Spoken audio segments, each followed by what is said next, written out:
Welcome to our channel. Today we how to back up your CSS variables exported from design. To start backing up your CSS variables from design tools, ensure you have your design tool open.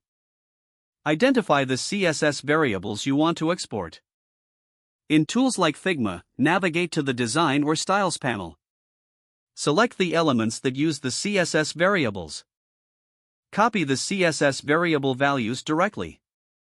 If you are using a design tool that doesn't allow direct exports, take note of the values manually. Open a text editor or code editor of your choice. Paste the copied CSS variables into the text editor. If you noted values manually, type them out in a format consistent with CSS syntax. Organize your variables into a structured format. Consider grouping them by category such as colors, fonts, or spacing. Use comments in your code to label different sections clearly.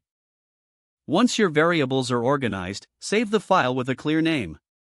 Use a relevant file extension like .css or .scss. This will help you easily identify it later. Next, create a backup of this file. Store it in a cloud service like Google Drive or Dropbox for easy access. Alternatively, you can save it to a version control system like Git. This ensures you always have the latest version backed up.